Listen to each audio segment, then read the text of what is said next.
Welcome back, everybody. Wednesday night. And first and foremost, big thanks to all of our healthcare workers, all of our frontline workers, essential staff, folks working in the grocery stores, etc. Thank you for all of the work that you're doing in kind of assisting all of us. And certainly when we talk about the doctors and nurses keeping us safe and healthy, let alone the people that are still working in stores that are keeping us nourished and fed, and everybody working in restaurants that's doing takeout, and the teachers that are working with our children at home still. Everybody who's working right now, and all of you, we're all working to some extent. Even if we're not in a store, even if we're not in a hospital, we're all working, hopefully, to continue to practice our social distancing and just keeping ourselves, our friends, our family safe as we continue to move on and power through and hopefully get on the other end of this sooner than later. My guest tonight is Adnan Virk, who, of course, certainly burst on the scene and made a name for himself here on the Canadian side of the border before going stateside and kind of taking over the sports world in the USA. And we'll bring Adnan into the mix, and I'm going to tell you right now, actually, I'll tell folks as Adnan comes on because he's here now, and we'll tell the quick story before we begin our conversation. Adnan. Smitty, what's up, buddy? How are you? It's great. It's great to see you, man. Great to see you, too. I want to say, first and foremost, you were very early in on the beard game. Everybody does it now. Cool. And I'm doing it because of COVID-19. And when else am I going to get a chance not to shave? But yeah. The beard, ever since I've known you predicted that beards would become a fashionable. Yeah. It only took 20 years, you know. I'll tell you, man, you know Scott Moore, and I don't know if he's tuned in right now or tuned into any of these, but he used to always tell me, you're the only guy that I'll allow on the air with a beard. And he would make a point of telling me that damn near every time he saw me, yeah, that you're the only guy I would allow. So it almost became this badge of honor for me. And of course, if I shaved, I would look like I was about 12 years old. So I feel like I need to keep it now. Well, that's what I was about to ask. What was the impetus for the beard? Was it like in college you just had a beard and liked it and figured, well, you know what? I don't have to have the stigma of being on TV. I'm doing radio, so I don't necessarily have to shave. Like, what was the thinking behind it? Well, it was kind of two-pronged. Like, and I don't want to sound like I'm completely arrogant or egotistical here, but I'm 45 years old. I don't think I look 45 years old. So when I was even 25 years old, I didn't think I looked 25. So part of me was try to do it to make yourself look a little bit older, because I think in the industry at times, if you look too young, you look like this kid that's fresh out of school, and as opposed to somebody that's been working in the industry 7, 8, 10, 12 years. And I wanted to kind of look a little bit older and look a little bit more the part. So then it just kind of became part of me. Like, my kid is 10. He's never seen me without a beard. My wife and I have been married for, 12, 13 years, and she's only seen me without a beard once. And that's when I did Movember, and I shaved it down while she was taking a nap, and she woke up to me looking like no chin, I've got no neck, and she's like, "What the hell did you do?" So it's just become part of me, I guess, where, Cabby, you're a good friend. He bugs me all the time. He's like, "Honestly, is it not time to shave the beard? Like, can we not get rid of this thing now?" But it's like, it's part of me now. I can't get rid of it. Well, I'm trying to think, like anybody when we were growing up, like on TSN or sports, nobody had a beard. Like McAllister had a gold patch, and that was risky. And I certainly, at ESPN, I know my buddy Max Braddock grew a beard, like maybe I want to say 2014. And we were like, I'm not sure if they're going to let you keep the beard. Yeah. Like, yeah, okay, sure. So but now, like to your point, everyone's got a beard. Gee, Jesse Palmer's had a beard for years. Everyone's got a beard. Like everyone just, they got in the game late, but you were clearly ahead of the game. The only guy I can remember that, regularly having one back in the day is Chris Sedens, going way back when at TSN. He's the only guy I can think of really that might have had one at any point. But yours is kind of like, you got sort of the Tom Hanks, Castaway look going on here. Well, like when we combine the hair and the beard, it's. Oh, no question. Like, yeah. The thing is, a lot of people have grown the beards, to your point, to be stylish because it's the in thing to do for a lot of young men. That's not my goal. My goal is to look disheveled. I want to look like a guy who's in quarantine. And so, I hope this ends tomorrow and I can go back to looking like me. But the longer it goes, the more confident I'm going to be. Yes, Charlie Steiner did have a beard in ESPN. That's one of the rare ones. You're right. Well, and I give you credit for looking at the screen. I've said a bunch of times in doing these, I find it very difficult to make it look like I'm making eye contact with whomever I'm talking to by looking into the camera, but then also doing this to try and read what people are saying. So, I'm just doing one of those quick kind of subtle things. Yeah, yeah. Now, I will say, though, to the folks that are watching, I am going to take some questions tonight, and I'll answer some of the questions that come in because, respectfully, Adnan wrote me a couple hours ago, and I apologize. I didn't even acknowledge or realize when I put out the request and asked Adnan to come on that you're in the midst of celebrating a holiday in a sense, and you've been up since 4 a.m. You've been fasting. You've got a family. And Adnan wrote and said, listen, can we keep it like maybe 30 minutes, not 60? So everybody's done 60, but we're going to keep it a little shorter tonight because my man's got to get some sleep, and I respect that because I just finished a nice meal. I'm feeling good. I won't even tell you what I ate. So we're going to go a little shorter tonight. No, it's funny just because I was joking with you over text, and I was like, dude, I'm not that interesting for an hour. Like, no, bro, we're doing an hour. Like, I'm now it's a personal challenge. And I was saying to my wife, like, oh, I'm exhausted, like fasting from sunrise to sunset. She goes, well, just tell him. Like, I think he'll understand. Like, nope, he's going to be, like, angry about it. I'm like, okay, I'll just tell him. And obviously you understood. So, well, last night I had Leo Routens on, and we got to 11 o'clock, and we were only at 1994. We didn't even speak. We didn't say one word about the Raptors. We talked about, his upbringing, Keele Street and Toronto and Team Canada and Syracuse and Minnesota before that and getting drafted and then playing pro ball in Europe, and it was 10:58. And like, okay, Leo, you're coming on for part 2 at some point because we literally did not speak one word about the Raptors. So trust me, the hour flies, so this 30 minutes is going to really fly by. Well, so it's funny what you told me about Cabby, because talk about a guy who doesn't necessarily like navel-gazing and nostalgia and looking back. And you told me he was resistant. I'm like, yeah, of course he was. And now he's apparently agreeing to a sequel. So if you get a 2-part, that's impressive. Yeah, so technically I might need to get you for 3 to really get it all in. But I'm only half joking. So let me ask, for you, and I always like to start at the beginning. Sure. Where did the bug come from for you? And whether was it sports from the beginning? Was it just broadcasting? Was it even in your mind when you're this kid growing up in Toronto? When did it kind of, the light click for you? Yeah, I think, I often look at young broadcasters, and I'm sure you were the same way. A lot of us love sports and probably realized early on we weren't good enough to play sports. And so I think oftentimes what has to happen is you look at your skill set and say, what's an occupation that would fit this well? Yeah. So I don't think necessarily like, when I was 10, 12, when I was watching you, I'd be looking at broadcasters, but I really was. Like, I remember watching a story on Hockey Night Canada. They were talking to the broadcasters, and there was like the great calls of Bob Cole and Danny Galdo and whatever. I'm like, oh, what a cool job that would be to just like talk about sports. And I remember in high school, there was a guidance counselor, Mr. Schuler, who was great, who said to me, listen, look at your skill set. You're a good writer. Obviously, you never shut up.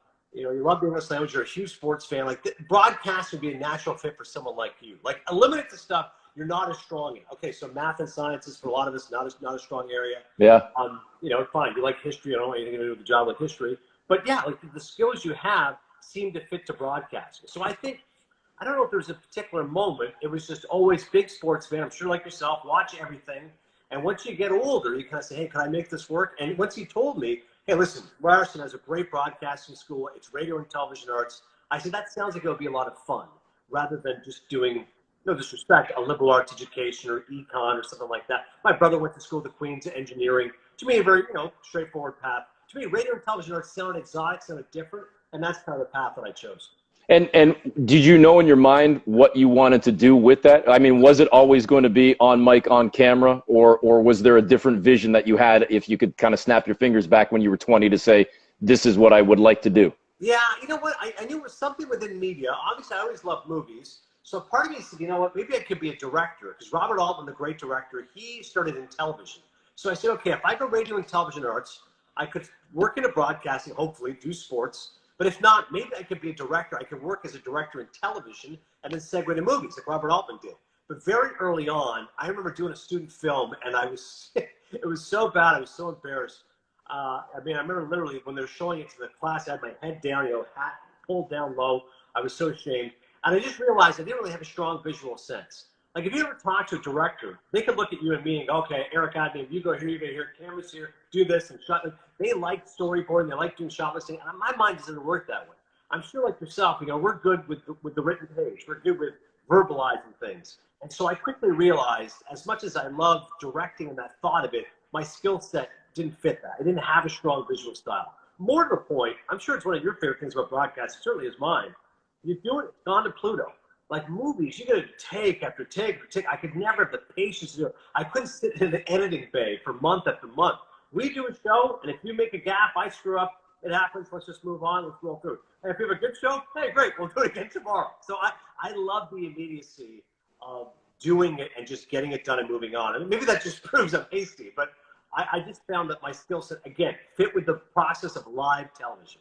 You know, my buddy for years did broadcasting. Now he's an actor, and he goes, the one thing I miss about broadcasting is live TV. When you're an actor, it's just take after take after take. Broadcasting, that when the light comes on, it's a pretty cool feeling. Well, and I'll tell you, for me, you know, personally, selfishly, when I think about my own situation, and I know you've certainly over the years dipped your toes in both waters. Yeah. What has helped me, you know, here I am, you know, later in my career, now 20 plus years in, I still do the radio broadcast for the Raptors, but I feel like I do as much, if not more, television now than I do radio. And I think what helped me train for the television was live radio for 10, 15 years, because I still to this day find it far easier to be live than to work off any kind of script. You put me in front of a camera where I have to memorize something, even if it's a 20-second stand-up, let alone if I've got to read off a prompter, I'm not as good with that rehearsed stuff, or knowing in the back of my mind that, well, if I screw up, I can do another take. You know, it doesn't matter. When I'm live and it's got to be live and there are no rehearsals, I feel like I'm better. Yeah, I agree with you. Eddie Perez is like that. I worked with him at ESPN, baseball analyst, former player. If we had to tape the show, it was a disaster. What are you doing, man? But if it was live and there's no safety, that's different. It's like Pacino says, you know, he always prefers acting in the theater because as he terms it, it's life on the wire. You're like a trapeze artist. With movies, you have a second take. Same thing with us. If you're taping the stand-up, if I butcher it, let me do it again. And most of us are hard on ourselves. Let's do it again. Let's do it again. When it's live, babe, just let it go. And I think that adrenaline kicks in and you generally rise to the occasion.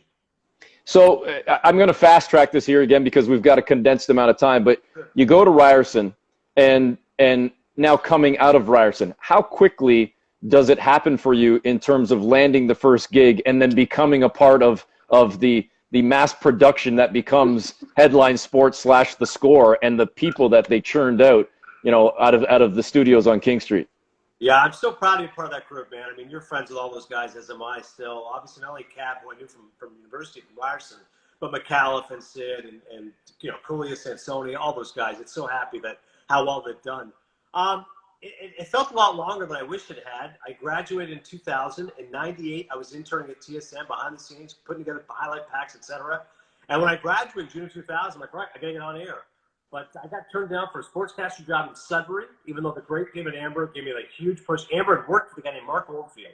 And he's like, listen, you got to hire Adnan, and he's great. I remember I drove to Sudbury. I'm like, all right, this is what it's going to be. Nickel capital, let's get it done. It was me and two other people. And the guy said, honestly, you went with the guy who had experience. And I'm sure you felt this the same way. Everybody does come out of school. They like your tape, but you don't have experience, and therefore they don't hire you. And it's a real chicken and the egg thing. You know, hang on a second. How am I going to get hired if I don't have experience, but people like me enough? So I found that to be such a quandary. And I got turned down for a TVO Kids host job. I got turned down for a Weather Network job because I remember Martine Guy started at Weather Network. And I remember, you know, Mitch, whatever his name is. Like, oh, yeah, Mitch. So Weather Network, TVO Kids, Sportscaster Sudbury, Sportscaster in Kingston, which is where I'd grown up, CKWS. The guy said, listen, I really like your stuff, but again, you don't have experience. So I got lucky. Bollywood Boulevard is where I got my start in Omni Television. My dad, as always, is so helpful. He had seen something at Toronto Star that they were hiring people. And it was to be an interstitial host. And so that's like when you'd watch Letterman, Lucy Zilio would do these like bits on the show. And so I did this something, and the guy, Stampa Paul Kassan, goes, listen, we're not going to hire you. We hired somebody else. I'm like, okay, I'm getting used to this now. But we have a show called Bollywood Boulevard. And I said, listen, you know, my family's South Asian, but I don't watch Indian movies. You know, my parents do. I wouldn't know much about it. He goes, you'll be fine. We had a good producer. He's from Mumbai. You got people around you. Like, we'll figure it out. And he's like, I already looked up. I knew you worked at TSM behind the scenes. You seem like a bright guy. We'll make it work. So it was actually a really cool experience. I mean, Omni was a lot of fun because, as you know, with the Malcolm Gladwell thing, 10,000 hour rule, get your reps in to get better at it. And those people at Omni were great. They allowed me to do not only Bollywood Boulevard, but another show called Omni Culture. And while working there, Nick Ciccione is the guy who's a floor director. And he was talking to me one day, a lot of downtime, you know, what's your deal? Like, what do you mean? He goes, every time I see you, you're watching sports. Like, what are you doing here at Omni? Like, this is like a multicultural channel. And I said, well, it's the only place that would hire me. And he was like, listen, my cousin Anthony runs this thing called Headline Sports. I'll put you in touch with him. I'm like, oh, my God. And it was great. Anthony called me because I saw some of your stuff. He goes, it's okay. It's not bad. I think we need a little time. But let's keep in touch. Let's talk again in a few months. And that was December of 2003. I got hired a little bit later on. And I got in there just to do highlight packs. Derek Snyder was great to me. Got to do some voiceover stuff. Doing it. freelance 2-3 days a week in addition to doing Omni. And I remember Anthony said to me, listen, we'd like to bring on here full time. We just need a little bit more time. And then I was there. And it's funny, in the moment, you feel like it's taking you forever. I graduated June 2000, got hired in full time, I think it was 03, June of 03. And yet at the time you go, hey, you're 24 years old working in a national sports center. Yeah. And it was funny, me and Cabby, when we were in school at Ryerson, we knew a guy named Steph Gagnon, who was from where I grew up in Kingston. And he was working at Headline Sports behind the scenes. Not a sports fan, but a great technical guy. And he knew me and Cab were big sports guys. So we'd actually met John Melville, who was running the station at the time.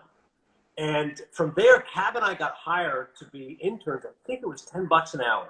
And we were writing scripts for Sansoni and for Mark Hebscher. And I loved Hebscher. Yes guy. Him and Taddy were great to me. Yeah. I only lasted there a month and a half because then I got this internship at TSN. So it was very interesting. I was literally at Headline Sports for 6 weeks. I go to TSN for 4.5 years. I go back to Headline Sports, now The Score. And like 3 people remember me. Sixero definitely looked at me because you look familiar. And I was like, I was here for 6 weeks, 4 years ago. He's like, I remember you. You and Cabby, Hebsy, got it. And Derek Snyder remembered as well. So it was funny how it ended up being full circle. But I'm sure, as you know, listen, even starting at the Fan or wherever you were, those early days are so special because it's just a bunch of guys having a good time. We're entertaining each other. I don't know how many people are watching. It's a lot of inside jokes. We're having fun. And you're getting better with all the reps that you're doing. Well, and the fact that at a fairly young age then as well, you're getting exposed to so many different jobs within the industry, from reporting to anchoring to writing to doing VOs. And you're seeing it from all the sides. And you probably wouldn't have had that same opportunity in other spots, even in other markets, even in a smaller market. Maybe you would have been spending more time editing, or maybe you would have been spending more time doing more newsy pieces than sports, or whatever it may be. To be able to do it in Toronto, it's pretty rare to be able to start in the biggest market and be able to do a lot of different jobs and on-air jobs in a big market and kind of, let yourself blossom in that way, as opposed to having to go out and fight your way back in.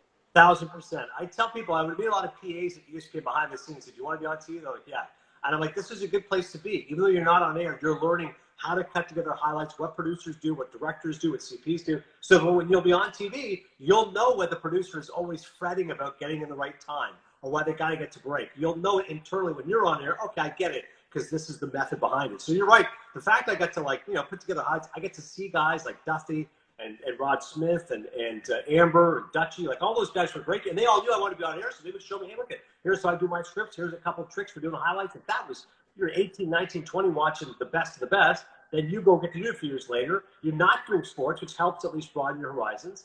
And then to your point, if I was in a small market, you're right, probably more newsy stuff, more like shooting and editing, which I didn't have an interest in. And The Score, to Anthony's credit, he would let us do whatever. Like I think back to what Sid and Tim were doing. They were hilarious from the get. And I don't know how many people would have supported them the way Anthony and Dave did. They really supported all of us, quite frankly. Well, and to me, what always stood about, I said this to Elliot. He was my first guest on this thing when I started 5 weeks ago or so. And the reason I brought him on was I don't get my job and kind of get the very early opportunity that I got with the Raptors at the Fan if Elliot doesn't leave to go to Headline Sports and go to The Score. So it's kind of my homage to him, that because it was Elliot and it was Strombolopoulos that were covering the Raptors at the Fan way back in the day in the original years when I first came out of college. So, I just think of the people that have come through the industry and whether they're working in basketball, baseball, hockey, whatever sport it may be, whether they're on air, whether they've moved on to producer director roles. Most of the more well-known names within the Canadian industry, let alone obviously to your prime example, a lot of the bigger names stateside as well, came through in the sort of like the mid to late 90s, early 2000s at one of the 3 networks.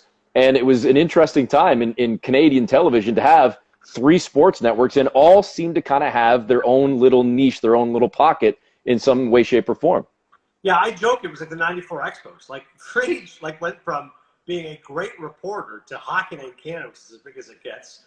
Amber went to ESPN. Sorry, that's TSN for a second. Let me do The Score first. Friedman, Cabby, as big a personality as anybody in terms of popularity in the country. Sid and Tim doing their own show. Now they've replaced McCowan. I remember Sixero telling me how much he loved McCowan, how much he admired him, reviewed him. Now I'm like, oh my God, these guys are doing that. Coolius was on TSN for a while doing hockey, where he loved hockey over there. Sansoni's an executive. Ambrosio's a reporter. It's crazy. And they're not even behind the scenes. Excuse me, not in front of the scenes, but behind the scenes as well. Like all those guys, it's like wherever they are, they've flourished. And that, I'm happy to see that, because you worry sometimes the way things got shortened from 3 to 2, where did the jobs go? But it seems like a lot of those guys that I knew from the Score are now at Sportsnet. So I'm glad that they've been able to kind of, last and make things work. And you're right about free agents. Like, it's interesting how one guy leaves. One of my agents told me that. He goes, you always want movement. You always want the guy to go somewhere, because it's like, you're not even happy for them, but you just move up the chain, man. That's what you need to happen. There's nothing worse than stagnant networks. When nobody leaves, it's the worst. Let me ask you this, and tell me if my chronology is wrong. When you, as you mentioned, you go from Score TSN back to the Score. Yeah. After the Score was NBA TV Canada, correct? Yeah. Before you went stateside. So, but it wasn't. And again, I might be wrong with this, because as much as I knew I saw you down at then Air Canada Center, Scotiabank Arena all the time, and working around the Raptors, it wasn't a long amount of time before going stateside. I mentioning it, Smitty, because then people often forget. They just go, "Oh, Score to ESPN." I'm like, "Oh, there was a great Kawhi Leonard 1-year run I had on NBA TV." And those guys were great. I would have been there a lot longer. It's just ESPN happened to come calling. I had applied. Credit to Anthony and Dave, my boss at the Score. They had told me in like, oh, wait, hey, listen, we think you have the talent to go to the States. And I was like, oh, I don't know. Like, how do you guys know that? Like, no, listen, you have that talent. We wouldn't just say this to anybody. And, at the time, I wasn't married yet. I didn't have any kids. I'm like, no, do it now before that stuff happens, because you'll never want to leave.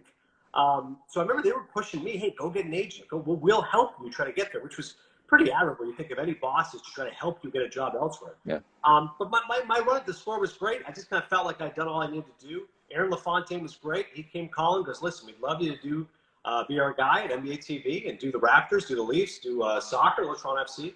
And he was great. Like, Aaron's awesome. Chris Hebb was a great boss. I got there in July of 2009. Did soccer over the gate with Lee Godfrey. Me and Andy Petrillo had a blast together. She was so much fun. And obviously I became tight with Sherm. And Sherm I'd known a little bit from doing March Madness, but he was great. And we'd have Leo and Jack, all the guys that you're boys with, and we would kind of rotate it all through. And I'd see you and Jones and everybody else. But your chronology was right. That was July of 2009, and I got hired by ESPN the following May. So it was only 10 months I was there. And I remember I felt so bad. I went to Hebb's office. I said, listen, I've been pushing at ESPN before I came here. I would hound Lori Orlando, who was the boss at ESPN at the time. And I sent her a message New Year's Day 2010, literally just, hey, Happy New Year, hope everything's well. And I probably sent at least 5 messages about, hey, just checking in, here's my stuff. And this time it actually hit. She was like, hey, you know what? We're looking to hire an anchor. Send me your stuff. Let's get this done. And I ended up going down Valentine's Day. You'll remember Jeff Landico. I don't know if he's still there. Oh, yeah, he is. Landico's the best. Landico's great. He and I were in Dallas. I want to say because Bosch was there, so we were following Bosch around for the All-Star game in Dallas. And I went from the All-Star game with Landico to Bristol for an audition for ESPN, and ended up getting the job and leaving a little while later. And credit to him. I mean, he could have been a jerk and said, I can't believe you just showed up and now you're leaving. But he was like, no, dude, you got a job at ESPN? Get out of here. All the best to you. Well, Landico and Jeff Rocky, the two Jeffs, still doing all that fantastic work. They're the ones that are the brains behind Open Gym. And I've said even in the last couple of weeks, as fantastic as The Last Dance has been, Canadians have, to me, The Last Dance almost weekly with Open Gym. It's incredible to me, the behind-the-scenes stuff that these guys get on a weekly basis, and they've been churning out for, I believe, damn near a decade now. So big credit to Landico and again to Jeff Rocky. So, and then when you go stateside, it's kind of two-part question. One, was that always the goal? Was it ESPN, or would you have been as happy, as content to be at Sportsnet, at TSN, at wherever in Canada, or was it always, hey, ESPN, that is the Mecca, that is the pinnacle stateside? And then even in getting that gig, how difficult was it to pick up and move and to kind of relocate and start life personally and professionally, start anew? The relocation was easy because I was so over the moon. I was so excited. As much as I love Toronto, I was like, you know what, to your point, ESPN is larger than life. And there's only been a select few of us that got to work there as terms of anchors, John Saunders, Amber, myself, and now Nabil Karim. So that part was easy. I sold my condo in North York. It was my wife and I. My little guy at the time, Yusuf, was only not even 2 yet. So it was young enough and mobile enough to go. And my wife was very excited about it. She knew how pumped I was. So that was easy. As far as just even getting the gig, it was kind of overwhelming because I remember talking to a buddy of mine in college, Mike Kiss, and I said to him, as long as I get a job in like a major market, like a top 10, top 20 market, and I'm making like 6 figures and I'm doing sports, I'm having a good time, I'd be thrilled. And he was like, hey, Lane, like, I love you, but, here's the reality check. The median salary for sportscasters is like 45, 50 grand. Like, that's a very lofty goal you're throwing out there. Maybe you can do it, and I hope you can. But, like, you shouldn't set such a high bar for yourself because you might end up being disappointed. And I remember thinking, well, this is what I think is success. So to your end, I never thought I would get ESPN. I probably was ambitious enough to say, listen, I'll be in Philly, New York, Chicago, Toronto, Boston, whatever. But exactly what you said, if I'd done a job on the desk, if I'd been Darren Petition, if I'd been Corey Ward, I would have been thrilled. An anchor at TSN, like, oh my God, it's great. If I'd been Brad Fay at Sportsnet, I'd be thrilled. So ESPN to me was something I didn't even think about until Anthony and David kind of pushed me to get an agent. And I got an agent in the States, and he sent me their stuff and said, here's where you go. And again, Amber was huge. The fact that he was at ESPN, had been at TSN, we were friends. He was kind of like, hey, here's how you talk to this guy. Here's how you navigate this. Don't tell everybody you're Canadian. They're going to think you're a hockey guy. Even though you've covered the Raptors, they're going to be like, does this guy really know anything about basketball? So he was really smart in terms of navigating it. But I was over the moon. When I got that job, it was one of the greatest days of my life. And it was a great experience. It didn't end well, but the 9 years I was there, I had a blast. How I don't know if it's fair to say difficult, but how did you navigate through what you just talked about, not being labeled the hockey guy? Because I've always said, for me, I loved hockey as a kid. Sure. And I had Wayne Gretzky drapes. I loved hockey so much. But at the same time, I did not play organized ice hockey. I might have played road hockey every damn day of my life, but I never played hockey. I grew up on baseball and I grew up on basketball. And it's always weird to say as a Canadian, people automatically like, is it cold up there or hockey? Those are kind of the two things. But yet here you are now in the States and you're doing so many different things. And to this day, even no matter where you're working, you're still talking constantly about Canada and about the Raptors and about Canadiana. And did it take you a while to find that comfort to kind of say, yes, I am Canadian? Or did you just kind of, how did that come out organically for you? Well, it was funny. Amber's advice was excellent. He said, don't say you're Canadian. Devlin doesn't mention he's American every day. If Jack says it all the time, people go, hey, if you're so proud of being an American, go back to America. Like Canadians would not like it if Ron McLean was bragging about being an American. So he's like, think about it from our perspective. Don't do it. And I completely ignored his advice. It was great advice. Like, to your point, it just comes out like you're doing a Larry Walker highlight, like, yeah, Canadian. Like, everything, Raptors would just come out every time.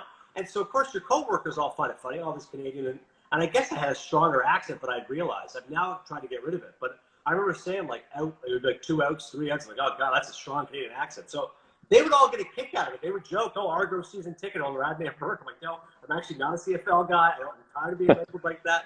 But you're right. The fun part with friends was okay. It was annoying with producers because you look at the rundown, and I'd be working with an anchor from Chicago, and he'd get the NFL, NBA, baseball stuff, and I had hockey, NASCAR, and obits. And I'm like, all right, so do I have to do the death story every time? Like, can I get? Like, I don't like golf either. Like, can I get something else different? So that was tough to overcome. And I remember having to go to producers, like, listen, quiz me, go ahead, ask me all American sports. The sport that I was most worried about, and ended up shockingly being a part of for 5 years, was college football. That was the one that I was like, okay, I really don't know the ACC versus the SEC, the different conferences, et cetera. But you know this, once you're immersed in something, once you're doing it all the time, you've got great producers, great researchers, great analysts, you quickly get up to speed. But I remember feeling guilty doing college football, thinking Cabby or McAuliffe, these guys know way more about, Cab's an Ohio State guy, McAuliffe, Michigan. Like, I felt a little inferior in that respect, but thankfully I got up to speed and ended up being pretty good at it. But it was definitely annoying. That hockey typecasting, you're absolutely right. It still exists, and it's definitely frustrating. I'm not going to ask you your favorite job in terms of your favorite employer, but your favorite job to this point that you've had in terms of the role. As I said earlier, whether it's reporter, whether it be anchor, whether it be host, whatever it may be, what do you enjoy most doing in the industry? Well, it's funny you bring that up because at ESPN, a few of the anchors would start doing freelance radio stuff. And you'll appreciate this. I remember going to Scott Nasto, the radio guy, and saying, hey, I'd love to do some radio. He said, do you have any experience? And I would go on, I don't think we did much together, you and me. I remember coming on a couple times and seeing you, but I would go on with Rumac, the late night vampire. Yeah. I remember telling Masco, I'm like, because he said something about Nelson Millman, and I've never met Nelson Millman at that point in my life. I'm like, oh yeah, Nelson, runs the fan, love him, great guy. And he's like, I go on with a couple of hosts on Rumac. He said, okay, cool. And I said, listen, I'm good to go. Like, I can do radio, no problem. And at this point, Smitty, I've done like 10-minute hits with Rumac. I do not know how to do a radio show the way you would know how to do it. And I remember Master like, okay, no problem. And after thinking, like, what if he calls Nelson? Nelson's like, I've never even met that man. Like, but where does it work barely? But sometimes you got to kind of stretch it a little bit. And I remember after Aaron LaFontaine was like, Nelson probably would have covered for him. I'm like, yeah, I think he's a good guy. I know him, sure. Yeah. Give him a chance, that kind of thing. But radio was a lot of fun. And it was one thing I hadn't done much in Canada. We did a little bit of hardcore sports radio, but that was one that I remember David Lloyd told me early on, and you can speak to this. He said TV is easier, it's probably more money, but radio's a lot more fun, and radio's a lot more of you. And I remember I would do a sports internship, 1 hour, and it was fun. You know, you're smooth, you're polished, you're knocking all the beats. But I'd do 3 hours with Russillo or filling on Mike 4 hours, and you'd have a blast because you could hit all the stuff you want to do. And whereas in TV, you've got to be so objective. In radio, it's subjective. So yeah. to blast somebody, I can blast them. If I want to say I don't like somebody, I can do it. And they gave you free rein to do that. And that's where very quickly my personality started to come out. And radio absolutely helped my TV career. I think if I hadn't done radio at ESPN, I would have been a decent TV anchor and just kind of, you know, been between the lines. Once I started doing radio, it's a weird thing, and I know you know this. The TV guys go, oh, I didn't know he had so much personality. Oh, you know what? Yeah. I can see more of that on SportsCenter. So I always encourage people, to your point, if you can do multiple things, radio, TV, podcast, go for it. And radio, exactly what you said earlier, makes you a much better broadcaster. TV before, I probably was a little bit nervous how to get things done. Dude, you do a 3-hour radio show, you can do 20-second stand-ups in your sleep, no problem. Well, I'll tell you the other thing is, for me at least, I don't know if you agree with this, but the more I've done television, like and again, this is not a great example. This is Instagram Live. I'm sitting in my basement. We're just, you know, talking for 30, 60 minutes, whatever. Yeah. But people like, oh, you're wearing a T-shirt. You got a hat on backwards, or, you know, like, because you just get so used to people only see you in a shirt and tie, in a suit, with your hair combed, speaking properly. God forbid you actually, you know, say a cuss word or something, or as to your point again, to actually have an opinion because you're not speaking to, you know, just the lens in a scripted setting. It's get on the radio. People forget, man, I did 15, 20 years of radio and hosting shows and doing interviews. This is what I enjoy as much. I won't say more, but I enjoyed this stuff as much, just having conversations and talking to folks. And it's not, you know, just that you're a host, you're a play-by-play guy, and that's it, where you kind of get caught sometimes in that box or in that cookie cutter. Yeah, you never want to be somebody who is like a prompter junkie. I remember Duffy told me that earlier. You never be somebody. Now, you and I, we would hate looking at a teleprompter. We'd say, no, get it out of here. Like, I'd rather do a teleprompter. That's going to screw me up. But it's funny how all those different disciplines will make you better. And, you know, all those years you did doing radio, I have the most respect anybody who does radio. Like Colin Cowherd does a 3-hour radio show. The guy talks to himself. Like, if you look at our business, if you said to me play-by-play, anchoring, reporting, radio, what's the hardest thing? I'd probably say solo radio daily. If you're doing a 3-hour radio show, especially solo, you're talking to yourself. You're literally playing sound and then playing against it, arguing with yourself and batting around. Maybe even a producer chiming in, but I think if you can do that, and you've clearly done that, that to me is the greatest skill set. Because if you can do that, you can literally do anything. All right, I keep looking over to check the clock. We're already 3 minutes past. You said 30 minutes. I'm going to keep you maybe 2 more minutes. Yeah. Now, for anybody, and I told you this flies by. I mean, right. if it weren't for the fact that you're tired as hell, we could easily do 20 more minutes. Yeah. But for anybody that watches this regularly, they know that these behind me, this is not set up just for you. This is my basement. This is what's always down here. So I'm going to move aside for a second, and you'll recognize that shot, I think. Oh, I love it. Jake okay. Bovada, that's great, dude. Yeah, so that's part of the basement fixture here in the Smith household. So my last one for you. How did, and I know you told me earlier about Ryerson and maybe thinking about a potential role in the film industry, et cetera. But how or why did the passion, the love for film, for movies specifically, start? And over the years, how did you build this into almost like this secondary career, this secondary following, where folks now know Adnan Virk, not just because of sports broadcaster, radio and television, but it's now Adnan Virk, movie critic, movie reviewer, and you're arguably becoming as big within the film and television world as you are within the sports world. How does that all come together? That's nice of you to say, buddy. It's as shocking to me as anybody, seriously. If you said to me, here's a variety of things that have happened in your life, what's the most stunning? Probably the film criticism and establishing that role for myself and covering the Oscars twice. I mean, that's just beyond my imagination. My mom was always a big movie fan. We'd watch movies together, big tub of popcorn. She'd say, I don't like movies with swearing or nudity or violence. So I'd always watch old movies with her. So that got me. And I said, listen, I don't want to watch, Gone with the Wind. So I'd find gangster movies of like the 40s and 50s. So I fell in love with Bogart and Cagney. And those movies were fine for my mom because as long as there's no swearing or nudity, it's fine. So I found I love those old gangster movies. And as you know, just like with basketball, who's Oscar Robertson? You look him up. Okay, what's it do with Bill Russell? Who's Elgin Baylor? So you go from one to lose the other. Same thing in movies. okay, I really love Marlon Brando. Oh, wait, I love Pacino. Pacino loves Brando. Brando was directed by this guy.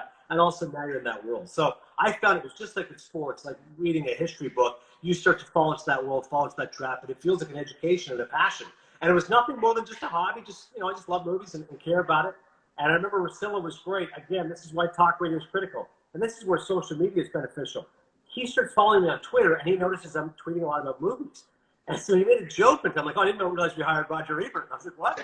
Because like all these tweets are like about movies and stuff. And we just would talk movies. And slowly the audience, whenever I was filling in, would say, hey, why don't you talk movies? Why don't you do a movie segment about it? What's playing in the movies? So clearly it comes out of you as passion. People recognize it. Ben Lyons, I don't know if you know him, great guy, loves sports, loves movies, huge Knicks fan. He's listening in LA, goes, oh, dude, we got to do a show together. I'm just like you. I love basketball. I love sports. I love movies. Great. So you find your kindred spirits. I'm sure you found the same way with college. I always found college was great because you find kindred spirits. You find other people like you. And that's the best reason to go to school. And same thing, once I was at ESPN, you'd find other people that had that grasp of you. And Ben was great. He was like, listen, you should keep doing that movie stuff. Listen, Bill Simmons did it with Page 2. There's lots of people who blur the lines between sports and movies. Sports people are often movie people, maybe not as nerdy as you and me. Maybe they're not into old movies like us. But, just because they're into Fast and the Furious and you like The Godfather, like, trust me, you'd be surprised how much people will know things. And again, it goes back to entertaining oneself. Neil Everett was one of my favorite sportscasters. I think he was brilliant. I told him one time, I heard him on a home run call saying, he'll send him across to Mitch and Murray. And when I met him and I worked with him, I go, that's a Glenn Ross reference. When I first heard that, I go, that's the greatest thing I've ever heard. Because in the movie, Mitch and Murray are the guys downtown, and that's where they're going to steal the leads from. And Neil Everett goes, that's so interesting you said that to me. He goes, one of the bosses called me in once and said, what is that? And I said, it's from a movie called Glenn Ross. He goes, what's that? I said, it's a movie that came out in 1992. It's with Al Pacino and Jack Lemmon. He's like, I never heard of it. And I was like, okay, well, not all of us watch Transformers. Pretty good movie. And the guy said, you shouldn't do it because nobody gets it. And Neil looked at me and goes, yeah, but I get it. Yeah. All the time is that I get it. And I told him, I go, that made me a fan of yours for life. Like if you dropped a Raging Bull reference in a Raptors highlight, never got me down, Ray. I'm like, oh my God, Eric Smith's the best. Like right away, I'm a fan for life. That's how it works in this business. So it's funny how the movie stuff ended up giving me this different persona, this different style that maybe people wouldn't have seen before. Like wherever I go, Sven, people inevitably will say Canadian and movie guy. They know those two things about me. So if that's it from the great stuff, I'm pretty happy with how it turned out. All right, I'll leave it at this. I do use a movie reference fairly regularly on my Raptor play-by-play. In the fourth quarter, somebody hits a big shot, and it's kind of like that dagger. Instead of the final nail in the coffin or using the dagger, it's whomever. If Lowry hits the shot, Lowry just swept the leg.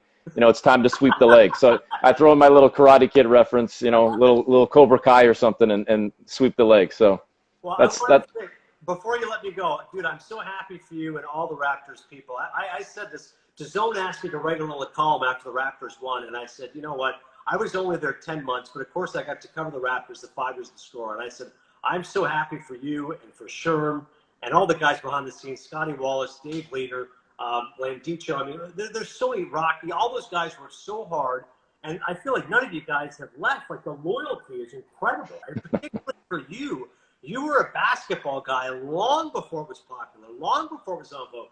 I am sure you were the guy saying, I'll do hoops. And everyone's like, okay, great. Well, everyone's going to leave speed, and you were proud to do it. And now it's like it's exploded, of course. Everyone's like, oh, my God, the Raptors will take over Canada.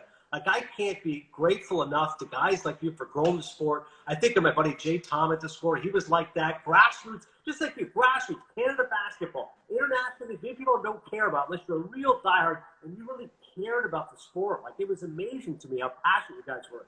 McCall getting started with court swimming. Brendan Lynch would do court cuts. That's all people cared. They go, court cuts is the best. Like, that spawned a generation of basketball fans. Dan Gladman, like all those guys. When they won, when people are like, oh, how great is this? I'm like, oh, I couldn't care less about the ghost of Vince Carter or Alvin Williams or Popeye Joe. No, I'm talking about the people that were there day in, day out. Yeah. Nobody knows how hard that is to call games for a 16 and 66 team. Nobody knows what that's like to do pregame and postgame. And you're trying to tell people on a team that at that time had no optimism, no hope, Rafael Arujo, all of it. So when it happened, I thought about all you guys. I was over the moon thrilled for you guys. It was awesome to see. Well, listen, I appreciate that. Thanks for saying that. And I've kept you now 10 minutes past when I said I would. So, and again, it would have been easy to do 20 more. Go get some sleep, and we'll bring you back in a couple of months or something. Assuming we're still locked down. I hope we're out of it and I'm not even doing the show, but if we're still locked down, I'll bring you on again sometime in the summertime. Well, that's what I said to my wife. She goes, like, why is she doing this? And I go, I think like most of us, she's probably pretty bored. And he has a bunch of friends who are narcissists like me and Leo and whatever else. So hopefully if we get sports back, you won't have to do this. But you're right. The way it's going, this is going to go at least until July. So hopefully. Yeah, unfortunately. All right, man. I appreciate the time. Thanks for this, Adnan. All right, Smitty. Take care, buddy. All right, all the best. Stay safe. Take care.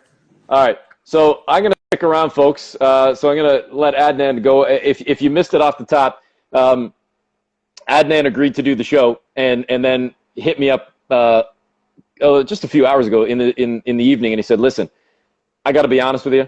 I got 4 kids. I got a wife. I had been up since 4 a.m. I've been fasting. It's Ramadan. I need to get some sleep. I need to go to bed before I, just completely keel over. So can we keep it to 30 minutes instead of 60? So I usually have done 60. In fact, as many of you know, I've been going 90 plus on this thing. I've been getting to the 60-minute mark and saying, all right, we got to do either 60 more, or I've been pretty much forcing people before they sign off to say that they'll agree to do a second episode, a second hour at some point in the coming weeks, coming months. So we'll get Adnan back at some point, but we ended up doing 40 minutes instead of 30.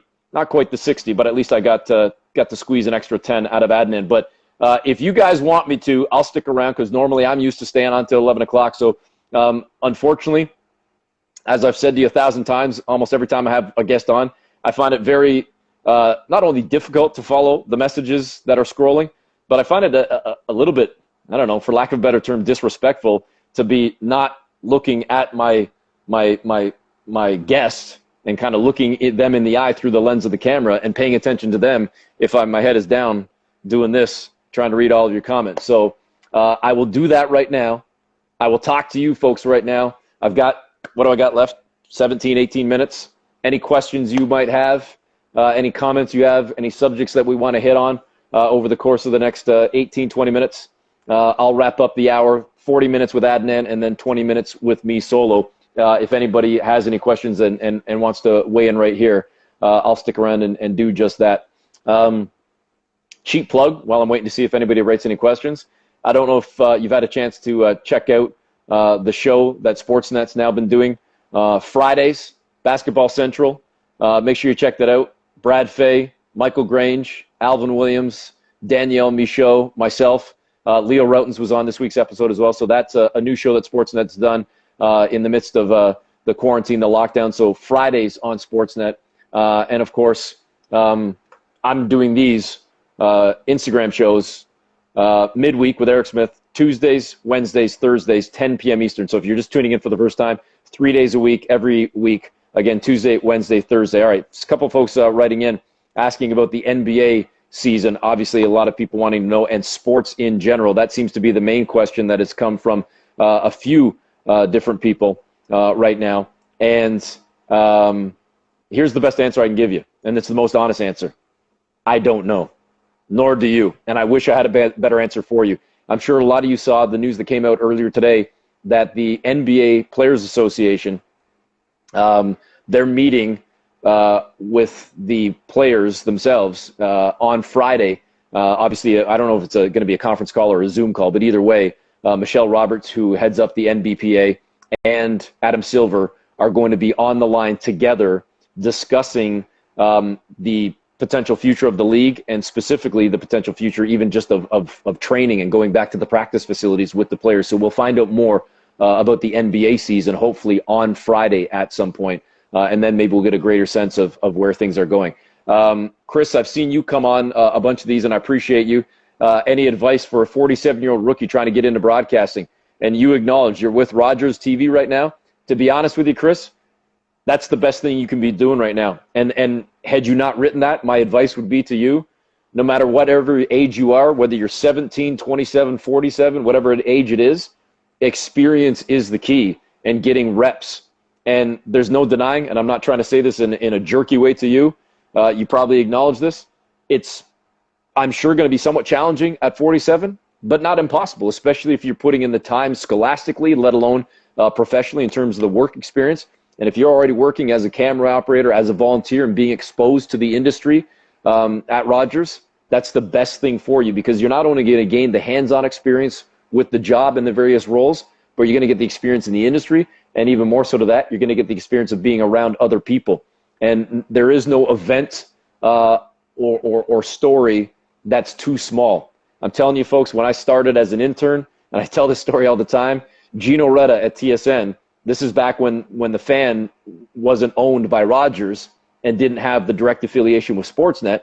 You know, we obviously were almost like a free agent, whether it was Sportsnet people, TSN people. And of course, you might remember back in the day when Mike Hogan was hosting the bullpen and Hoagie would have on co-hosts on a regular rotation from TSN. Well, even way back before then, it was Gino Reda from TSN hosting the Junior Hockey Magazine. It's the first thing I really ever had a chance to work on in the industry. And I'll tell you flat out, I know absolutely nothing about junior hockey. Western Hockey League, you know, the QGMHL, the OHL. I don't know anything about junior hockey, but it was a chance to edit. It was a chance to produce by tracking down guests. It was a chance to write scripts for Gino. And Gino would come in every week, flying in 5 minutes before showtime and say, oh, I didn't have a chance to grab a coffee. I didn't have a chance to get my dinner. I'd go up to Harvey's and grab my burger. I'd go on a Tim Hortons coffee run. I'd be bringing in scripts to him. I'd be doing whatever it took. You know, you need me to, hey, pull your car up front. You don't even have time to go down to the underground parking. I'll go park your car for you. Whatever it was, you never know when you might meet somebody, develop a relationship with somebody. You might be working a late night shift or a weekend shift doing some sort of, in your eyes, maybe it's grunt work or it's just the crappier time slots or whatever it might be. Doesn't exist. The crappy time slot doesn't exist. The grunt shift doesn't exist, because especially in the sports world and in the news world, you don't know when a trade happens, when a story breaks, and you might be the only person working at that time. And even if you're an editor, you might be asked to go hold a microphone. If you're a producer, you might be asked to jump on the air. You don't know when your break comes, so get exposed to anything you can. And that would be my advice for anybody that's trying to crack through into the industry. And you could probably apply those same theories or those same ideas or ideologies to any job, to any walk of life. Is, to me, you know, as long as you're not compromising your morals, your ethics, who you are as a person, and knowing that little voice in your head between what's right and wrong, as long as you're not compromising any of that, to me, do whatever it takes. Expose yourself to whatever it takes, and try to always be as best of a team player as you can be. That's my advice, again, like I say, for sports and potentially arguably for life. Elena, talking if I run out of guests, it's not a bad idea if I were to bring fans on at some point. That's something to consider. I don't think I'm going to run out of guests, because I'm lucky enough to have you know, met and interacted with and become friends with a lot of people in the industry. And it's not just basketball people I'm bringing on. Tomorrow night, Jeff Merrick's going to join me. You know, whether it's hockey, baseball, basketball, football, or otherwise, we've talked to musicians, we've talked to filmmakers. This, to me, is just kind of a pop culture show, and it's a sports show. So one thing I will say selfishly, at the risk of sounding a slightly arrogant, and I promise you I don't mean to, I've worked in radio and television for over 20 years. I did radio shows for over a decade, for more than half of my career. I've talked hockey. I've talked baseball. I've talked football. I've interviewed athletes and coaches and general managers from all sports, not just basketball. It's just that basketball is my primary gig. So I love talking all sports, and I love talking about things that aren't always basketball, just to kind of broaden my own horizons and my own skill set. So I try to bring that to you on this show. We've again, musicians, filmmakers, Elliot Friedman, Jeff Merrick, Shai Davidi is going to be coming on the show next week to talk some baseball. A whole bunch of people, but there's no denying that a major bulk of my guests to this point have been basketball guests. All right, quickly scrolling through here. This is what I said I don't like doing, but again, I've got to read the questions. So somebody asking about the Raptors ceiling pre-COVID. I said many times throughout the year that I don't think the Raptors even had a ceiling. I think there was every reason to believe that they could have been, and maybe should have been, back in the Eastern Conference Final at the very least, and get them into the Eastern Conference Final, probably against Milwaukee, probably, based on, you know, Milwaukee being the best team in the East. And to me, all bets are off. You proved last year, down 0-2, by winning in triple overtime and then firing off 4 straight wins, that you can beat them. And yeah, you don't have Kawhi Leonard, but you've proven over the course of the regular season this year that even without Kawhi Leonard and even with a ton of injuries, with guys coming in and out of the lineup, the Raptors more than kept their heads above float, with the 3rd best record in the NBA and among the top 5-7 teams overall in the entire association. to me, they were damn near as good as they were last year. So I think it would have been a disappointment to think of this team perhaps not being in the conference finals. And now, if the season does go back on, I don't know if we can put a bit of a caveat on whether the break has hurt the Raptors, has helped the Raptors, and not just the Raptors, every team. I mean, what happens to perhaps, say, a team like the Brooklyn Nets? What happens if the season doesn't come back until July or August?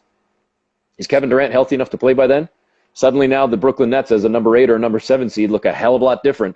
And if they were to bounce or knock off a team like Milwaukee or Toronto, does that mean that the Raptors or the Bucks suddenly stink? No, it means that the Bucks had a chance to rest and get healthy for 3-4 months, and suddenly they got Kevin Durant and they got Kyrie Irving back, just as one example. I appreciate the comments there, Carolyn. Thanks for that. Chris, no problem. Practice, as you said. Tay asked if I'd rather start fresh next season or play some sort of playoffs this year. With the caveat, of course, being if it's safe and healthy to do so, I think we all would agree to that. I would still like to see this season resume and end with a postseason, even if the season were to resume with the postseason right away, where we don't even play any more regular season games. It's boom, straight into the playoffs. It's whoever were the top 8 seeds when the league shut down, that's it. We're going forward now. And even if you had to revert back to maybe best 3 out of 5 for round 1, maybe even round 2, but probably not, just round 1, if that helps tighten things up a little bit, I think I'd be okay with that, because I would like to see a conclusion to this season before next season begins. But I've said this a few times on the air, on the radio, and you've probably read this as well. There has been, I'm not going to say a major push, but there has been some push, and there's been certainly speculation about the NBA and some of its owners, board of governors, toying with, or at least hoping to toy with the idea of changing the NBA calendar. And by that, what I mean is changing the start date of the NBA season. And that is pre-COVID. There was already rumblings about the potential of this happening. And the talk is, do you turn December 25th into game 1? Instead of having the highlight and the spotlight of the Christmas Day games 6-7 weeks into the season, do you make Christmas Day your NBA tip-off? Or even if you were to wait 1 week and give up that Christmas Day audience and say, now NBA tip-off is January 1st. Point being, whether it's December 25th, whether it's January 1st, you would get away from the bulk of the NFL season. You'd only really be getting about a 1-month overlap of the NFL and the NBA, January. And that's only playoffs, so you're only getting a handful of games for a few of the weekends. You'd get little to no overlap with college football because, of course, the national championship coming in the first week of January as well. And you would still continue to get some crossover in January through March with NCAA basketball.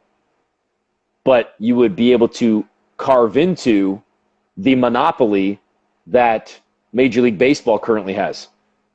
North of the border, you've got the CFL. South of the border, you've got the WNBA. And yes, of course, there are some other, secondary sports as well.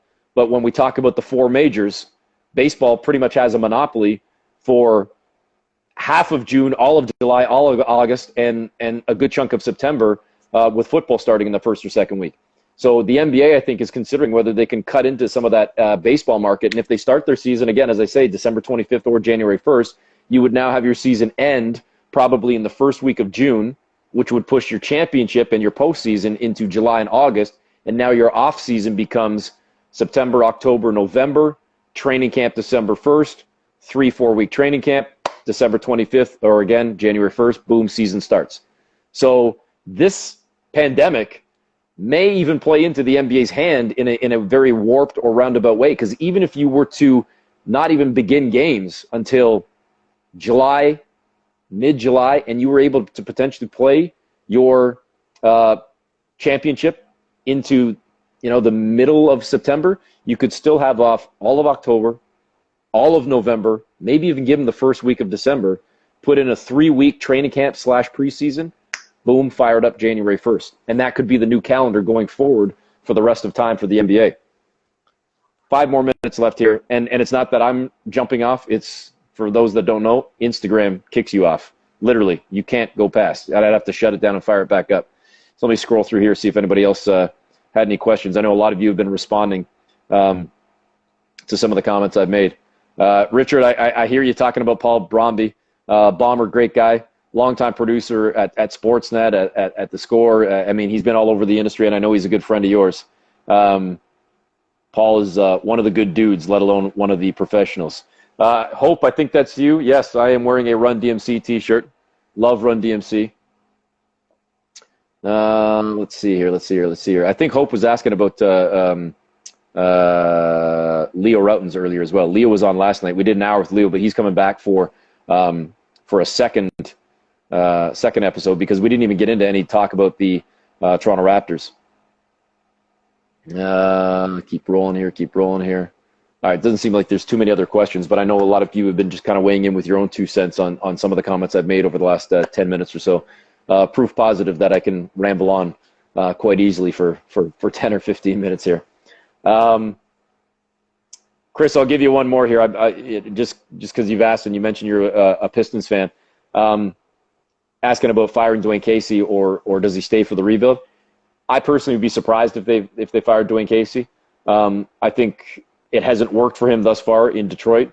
I think in large part because of injuries, and specifically Blake Griffin. If Blake Griffin is healthy and you have that 1-2 punch of Griffin and Drummond, perhaps the Pistons look a lot better than what they have. But then the fact that now Griffin's hurt and now you've traded Andre Drummond, I think you got to give Dwayne Casey an opportunity to stick around. Plus, on top of that, he might be one of the better guys for a rebuild to help establish a culture with some younger players that need to learn how to play the right way, much like he did when he first came to Toronto, where Dwayne helped establish an identity and a personality for the Raptors, which then became a winning team, a winning culture, a winning environment. And then as they grew and as they got to the conference finals against Cleveland, I think a lot of that was the roots that were planted, or at least helped planted by Dwayne Casey. So I think he'd be a perfect fit for a potentially young rebuilding Pistons team. Manchester, you were asking about thoughts on The Last Dance. I think it's been incredible. I can't imagine too many people don't think that it's been awesome to watch. I will say, I thought episodes 5 and 6 weren't as good as episodes 3 and 4, although I did love the Dream Team stuff and certainly the footage from Barcelona from '92, and specifically the behind-the-scenes stuff with Magic and MJ, going toe-to-toe in that practice in that kind of tiny little gym overseas. I thought that was incredible stuff, and certainly was the best part of episode 5 and 6, in my opinion. I was hoping for a little more Kobe when they kicked off episode 5 with the tribute to Kobe. I thought there might have been a little bit more Kobe Bryant stuff involved in that.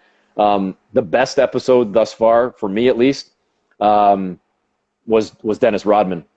I thought that episode was absolutely incredible. So I enjoyed that, and I've enjoyed the entire documentary. Certainly looking forward to episodes 7 through 10. And I will say again, as I said to Adnan, I know it airs on another network, but it also airs on YouTube, so I can give YouTube a shout out.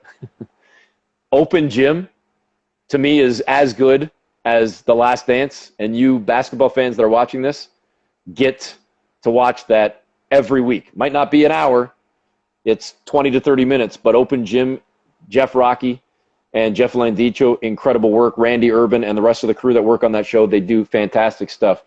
Stealth, I appreciate the comments mentioning that pitching this type of interview format to Sportsnet. I would love to do that. I would love to do something like this. I'd probably have to throw on a suit and not wear a Run DMC t-shirt and my hat on backwards. But this, to me, as much as I love doing play-by-play, and I love hosting and I love broadcasting on TV and radio, and I don't want to give up any of that stuff, I love doing interviews.